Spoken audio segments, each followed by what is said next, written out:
The August heat pressed against the windows of our house as I watched my son Danny arrange his toy dinosaurs in perfect rows on the living room carpet. He was 6 years old, careful and methodical in everything he did. Too careful, maybe too quiet for a kid his age. "Dad, can we skip the reunion?" he asked without looking up from his toys. I crouched beside him, studying his face. "Why would you want to skip it, buddy?" His small hands stilled on a plastic T-Rex. "Grandma Belinda says I talk funny." My jaw tightened. Belinda Brennan, my mother-in-law, had been making comments about Danny since he was born. His birth weight, his late walking, his slight speech impediment that we'd been working on with a therapist. Nothing was ever good enough for her. "You talk just fine," I said, ruffling his dark hair. "And we'll only stay for a couple hours." That was a lie. I knew Carla would want to stay all day. My wife lived for her family's approval, chasing it like a dog after a car. 5 years of marriage had taught me that the Brennans were a package deal. You married Carla, you married the whole toxic clan. I stood and walked to the kitchen where Carla was packing potato salad into a container. She'd been up since 6, cooking and fussing, making sure everything was perfect for her mother. "Carla," I said carefully, "maybe we should talk to your mom about the comments she makes about Danny." She didn't look up from sealing the container. "Greg, don't start. It's a family party. Can we please just have one day without drama?" "I'm not creating drama. I'm trying to protect our son." Now she looked at me, her green eyes flashing with that familiar defensiveness. "She's his grandmother. She loves him. You're too sensitive." I'd heard those words so many times they'd lost meaning. "You're too sensitive. You're overreacting. You don't understand family." But I did understand family. I just didn't understand theirs. Carla Brennan, now Carla Levine, though she still signed her maiden name on everything important, came from old money in Connecticut. Her family ran a successful commercial real estate business, owned half a dozen properties in Greenwich, and treated anyone outside their circle like servants. When we met 7 years ago at a charity auction, I was a freelance investigative journalist working on a piece about corrupt city contracts. She was there representing her father's company, beautiful and sharp in a black dress that probably cost more than my monthly rent. Our courtship was fast, maybe too fast.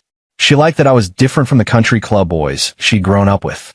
I liked that she seemed interested in my work, asking questions about my investigations, laughing at my stories about tracking down sources in dingy diners.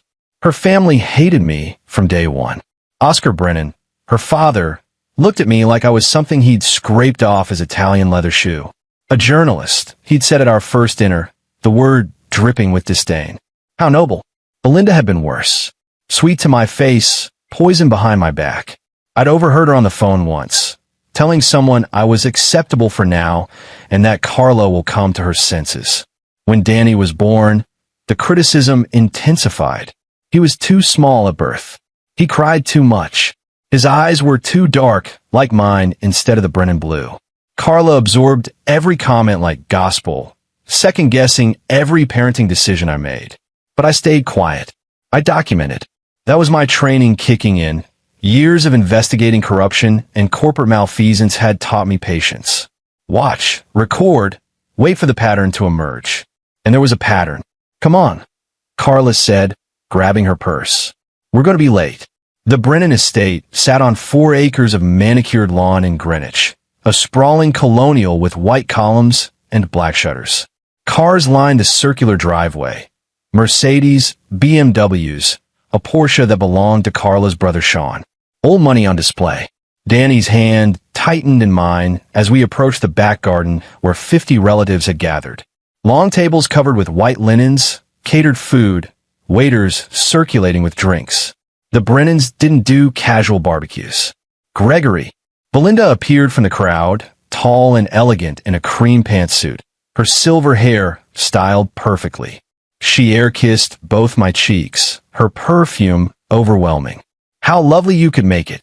Could make it. Like we had a choice." "Hi, Belinda," I said evenly. She bent down to Danny, her smile tight. "And there's my little grandson." You're quiet today, aren't you?" Danny pressed against my leg. "He's fine," I said, guiding him toward the food tables. Carla's sister Celeste cornered us by the shrimp cocktail. She was 2 years younger than Carla, sharper, meaner. Greg, still doing that little writing thing. I consult now, I said. I'd left active journalism 2 years ago, burned out from the death threats and legal harassment that came with exposing powerful people.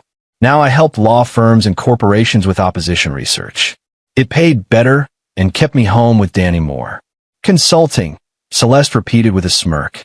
How vague. Sean's been promoted to VP at the company. Youngest VP in Brennan Properties history. Sean Brennan was a mediocre businessman who'd inherited his position. I'd seen the company's financial reports. Carla had left them on our home computer once. Brennan Properties was leveraged to the hilt, held together by their reputation and Oscar's connections. That's great, I said, moving Danny along. We found a quiet spot under an oak tree. Danny sat in the grass, pulling at blades absently. I watched the Brennan clan mingle, laughing too loud, drinks flowing. Oscar was holding court near the pool, telling some story that had his audience captivated. Belinda flitted between groups, the perfect hostess. And then I saw her whisper something to Carla, both of them glancing toward Danny. The hair on the back of my neck rose. Tony Poole, my oldest friend and a corporate attorney, had warned me months ago. We'd been having drinks at a bar near his office when I'd confided about the situation with Carla's family. Greg, you need to protect yourself, he'd said. Document everything. Texts, emails, witnesses to their behavior. If this marriage goes south, you're going to need ammunition. It's not going south, I'd insisted. It's just her family. Tony had given me a look that said he didn't believe me. Her family is her. She chose them over you the day she married you. You just haven't accepted it yet. I dismissed him then. Now, watching my wife and mother-in-law whispering while my son sat alone in the grass, I wondered if Tony had been right all along. The incident happened during dessert. Everyone had gathered near the patio, plates of cake balanced on laps, the late afternoon sun casting long shadows across the lawn. Danny was standing near the dessert table, trying to decide between chocolate and vanilla, when Belinda appeared behind him with a permanent marker in her hand.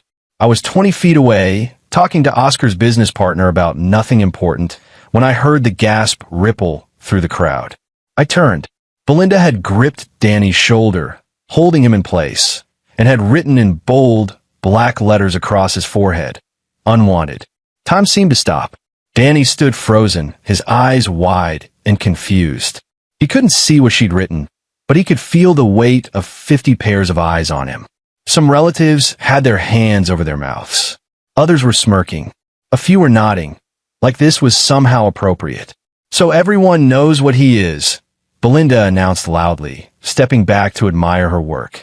The marker dangled from her fingers, black ink stark against her perfect cream outfit. I started moving toward my son, my vision tunneling. But before I could reach him, Carla stepped forward, not to defend Danny, not to scream at her mother, but to pull out her phone. She took a photo. The click of the camera shutter cut through the silence. "Mom, that's hilarious," Carla laughed, showing the photo to her sister. "Look at his face. It's just a joke, Danny. Don't be so sensitive." Danny didn't move. He stood there, this small 6-year-old boy with unwanted written across his forehead in permanent ink, staring at nothing. Not crying, not running, just blank. And something inside me broke. Not the dramatic, explosive kind of breaking. The quiet kind.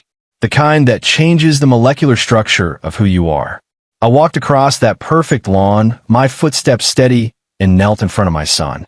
I looked into his eyes, my eyes, not the Brennan blue, and I saw what this moment was doing to him.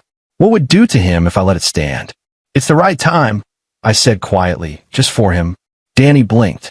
He didn't understand, but he would. I stood up and pulled out my phone. My hands didn't shake as I scrolled to a contact I'd hoped I'd never have to use. Jeremy Paul, my old editor from my journalism days, now the senior producer at National News Network. The crowd was still laughing, Belinda accepting congratulations like she'd done something clever, when I press call. Jeremy answered on the second ring. "Greg, it's been 2 years, man." "What?" "I need you to run a story," I said, my voice calm and cold. "Multiple stories. I'm sending you documentation in the next hour on the Brennan family. Financial fraud, tax evasion, building code violations they've paid to cover up. Start with Brennan Properties. Then I'll give you the rest. Silence on the other end. Jesus, Greg. Are you sure? I've never been more sure of anything in my life. Okay, send it all. We'll mobilize the team. The call lasted 45 seconds. While I lowered the phone, Belinda was staring at me, her smile fading. Oscar had stopped mid-sentence. Carla was walking toward me, confusion on her face. Greg, what are you doing? Who were you calling? I picked up Danny, his small body trembling against my chest, that word still scrawled across his forehead. I'm at my wife's eyes. Getting our son out of here, I said. You can come with us or stay with your family. Your choice. She looked at Danny, then at her mother, then back at me. She stayed.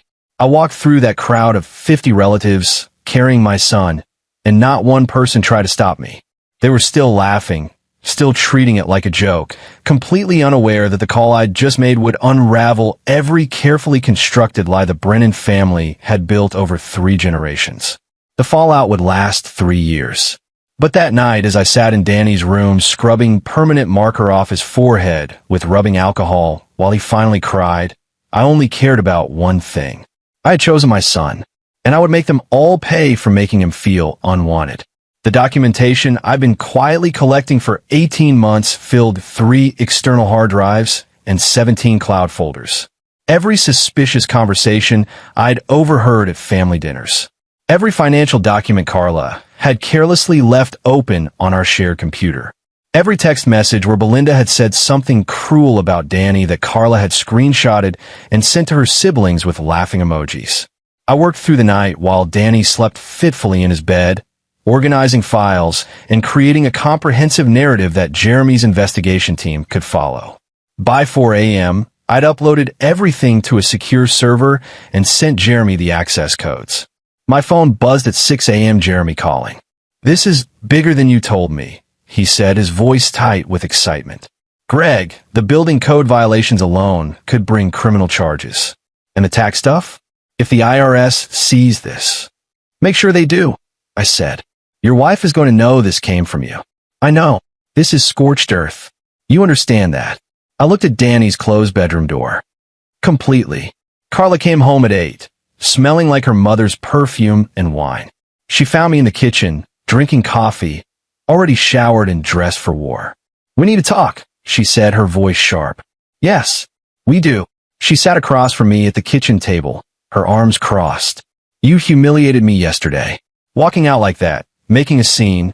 Your mother wrote unwanted on our son's forehead with a permanent marker. I interrupted, my voice level. You took a photo and called it a joke. And you want to talk about humiliation? It was a joke, Greg. You're blowing this out of proportion like you always do. Where did you sleep last night? She blinked. I stayed at my parents'. I needed space. You left Danny the night after he was publicly humiliated by your family. He's fine. Kids are resilient. I leaned forward. He cried himself to sleep. For 3 hours. Do you even care? Of course I care. He's my son. Then act like it. She stood abruptly, her chair scraping against the floor.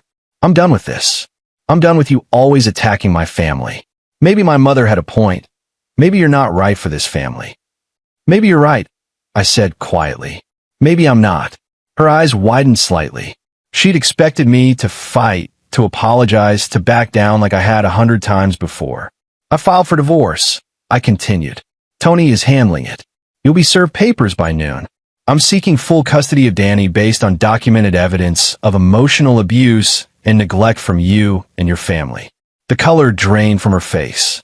You can't be serious. I've never been more serious. You'll never get custody.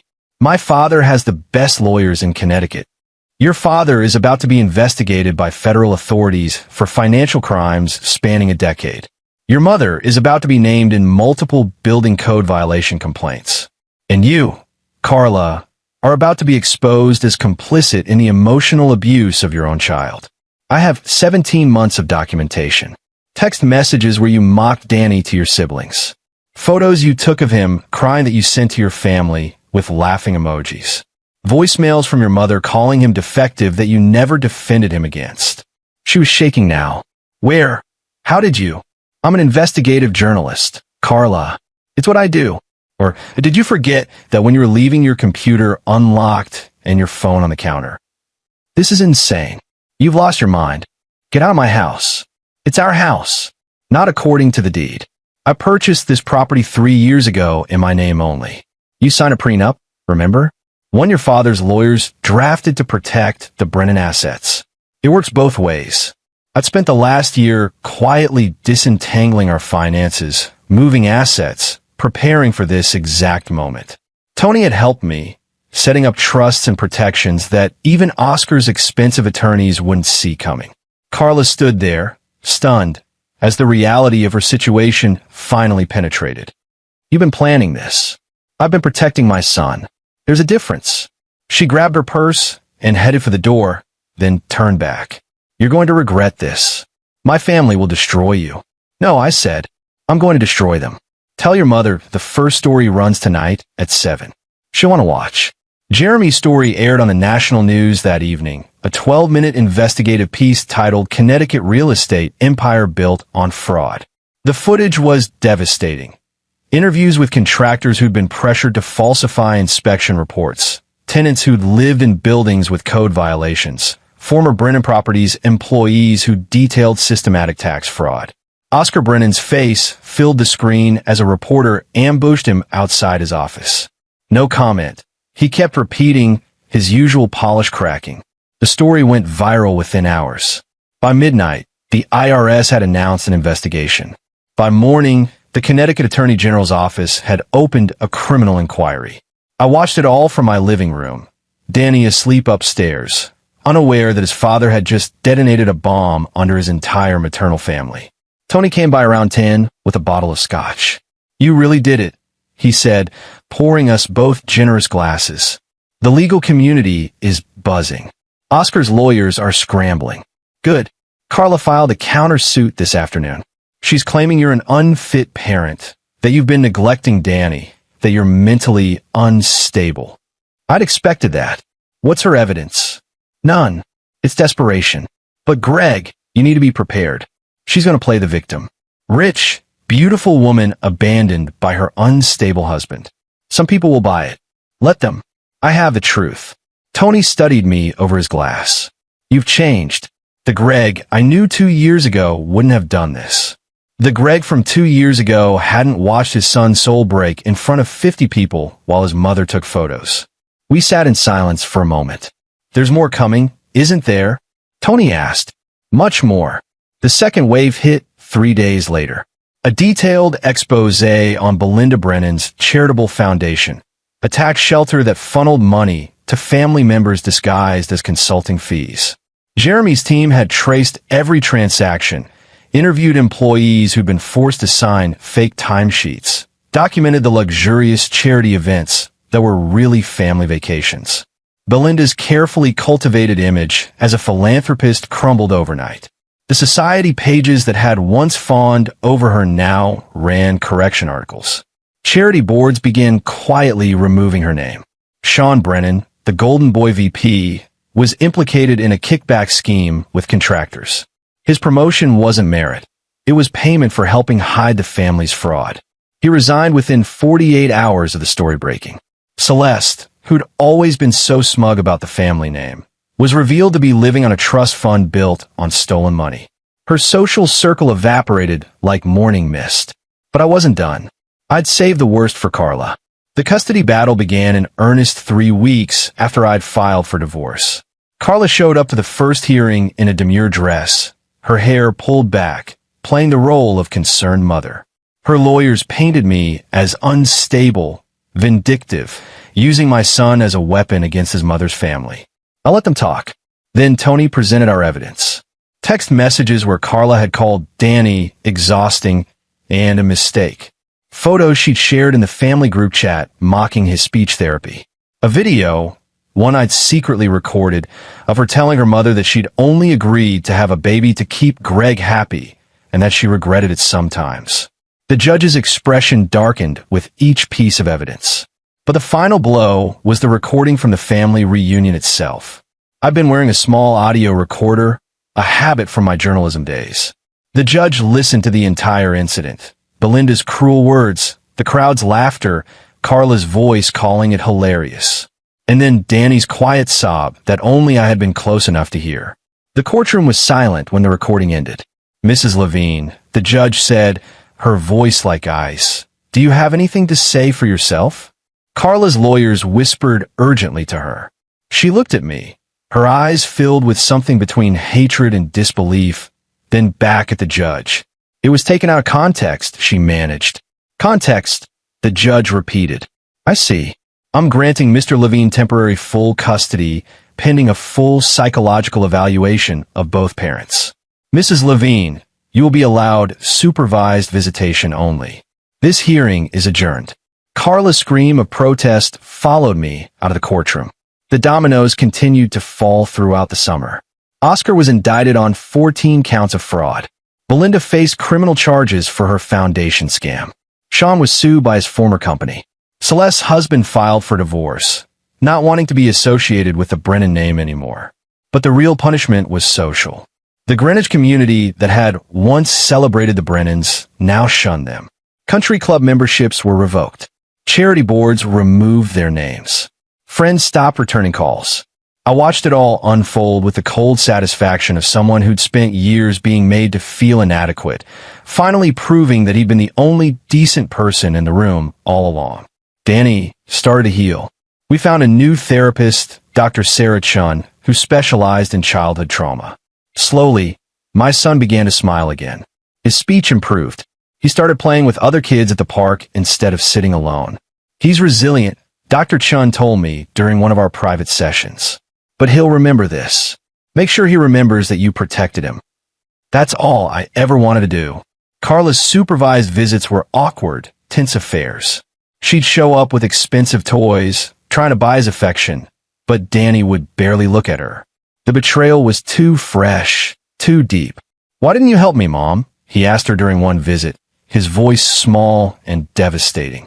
"When Grandma hurt me, why didn't you help?" Carla had no answer. The psychological evaluations came back in September. Dr. Marcus Rivera, the court-appointed psychologist, spent 3 weeks interviewing both Carla and me, observing our interactions with Danny, reviewing the case history. His report was damning for Carla. Mrs. Levine displays a pattern of prioritizing familial loyalty over her child's well-being. She demonstrates limited insight into the emotional damage caused by her actions and those of her extended family. Her parenting decisions appear to be heavily influenced by her mother, showing a lack of independent judgment necessary for healthy child rearing. For me, Mr. Levine demonstrates strong protective instincts and appropriate parental boundaries.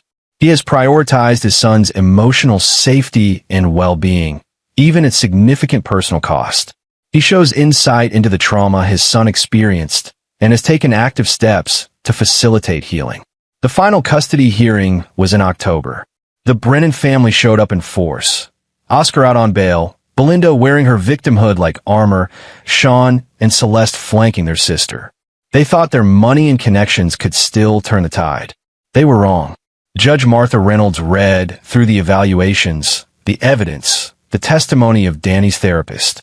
Then she looked at Carla with something close to pity. "Mrs. Levine, I'm granting Mr. Levine full legal and physical custody of Daniel Levine.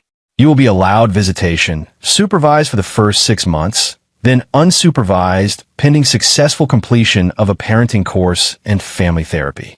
Additionally, I'm issuing a restraining order preventing Belinda Brennan from any contact with a minor child." Belinda lurched to her feet.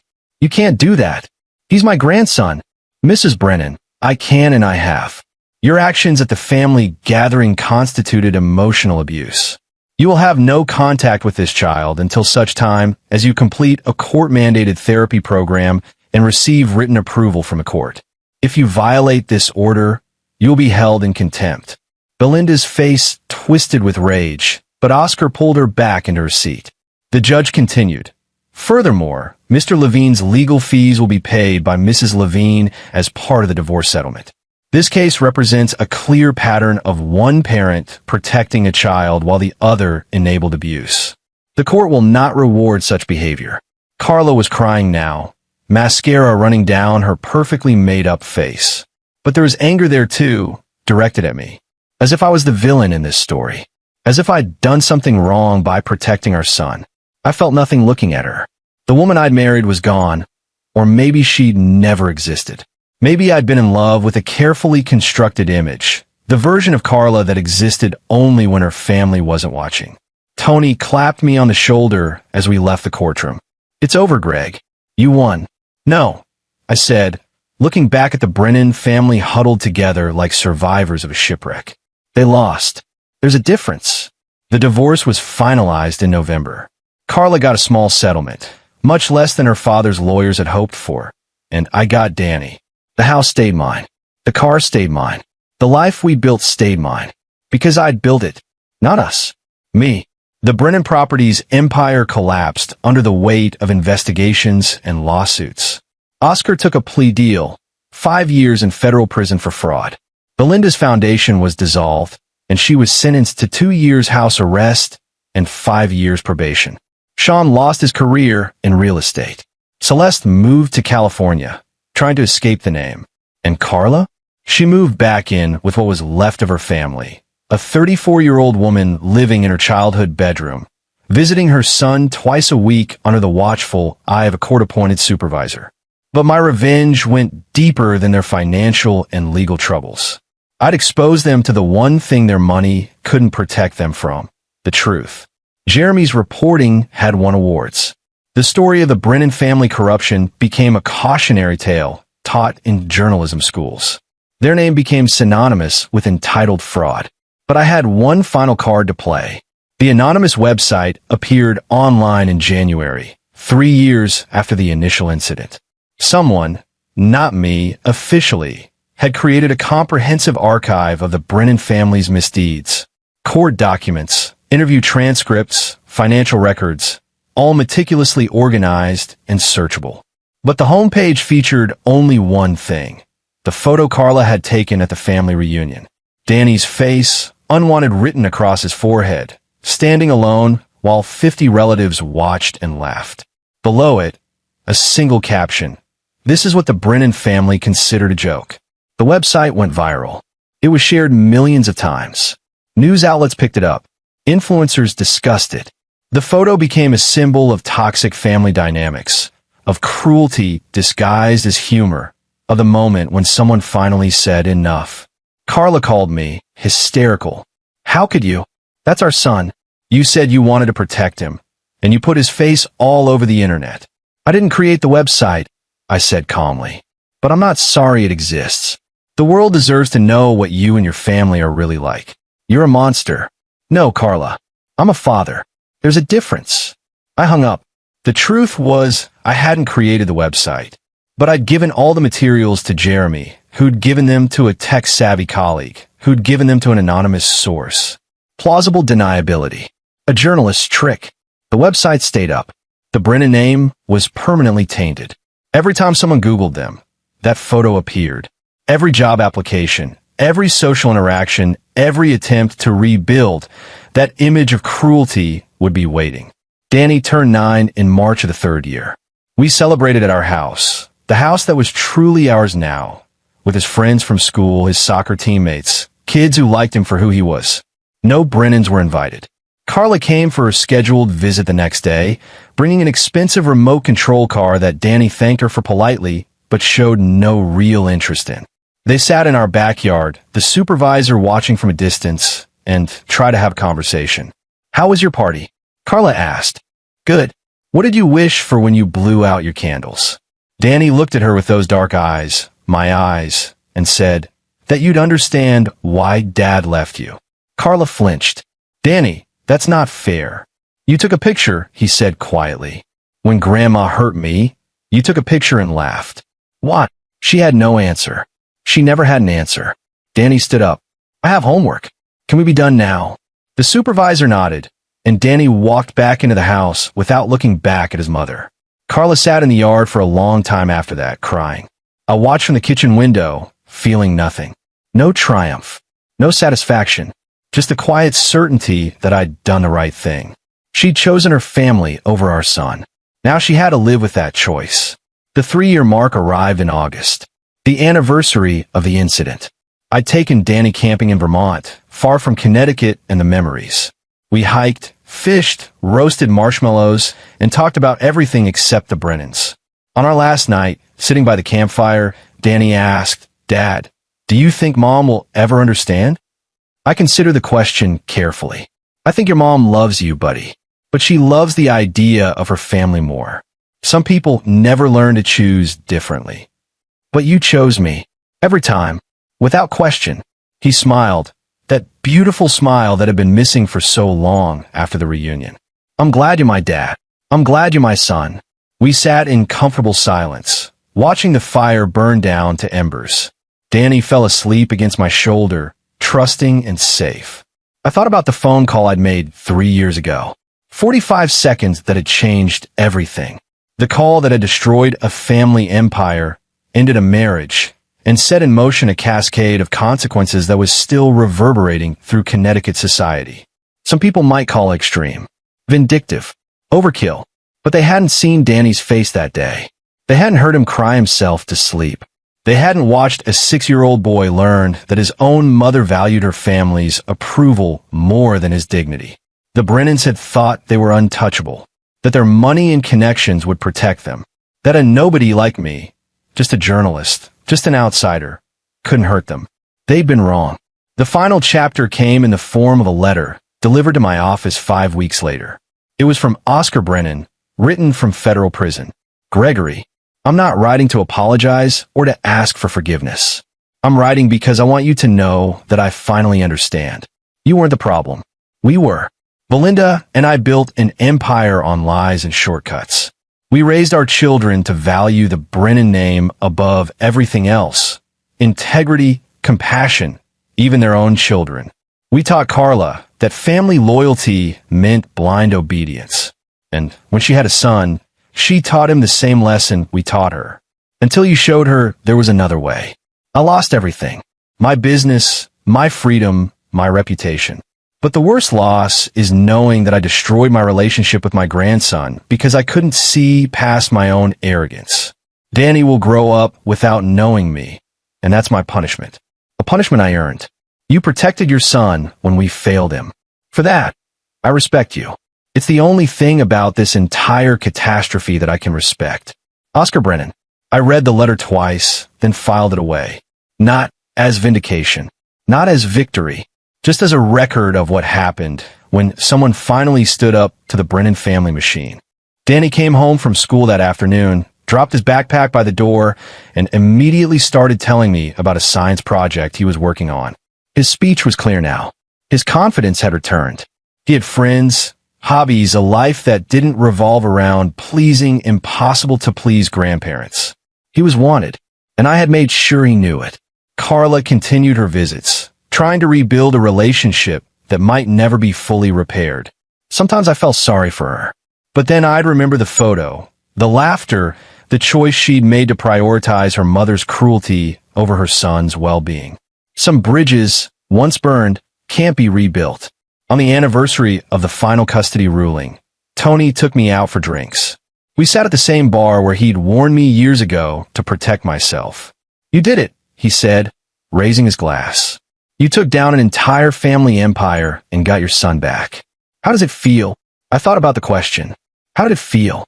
"It feels like I can breathe again," I said finally. Like I'm not constantly waiting for the next cruel comment, the next humiliation, the next time I have to choose between keeping the peace and protecting my son. You know, they're calling you ruthless in the legal community. The journalist who destroyed the Brennans. Let them call me whatever they want. I call myself a father.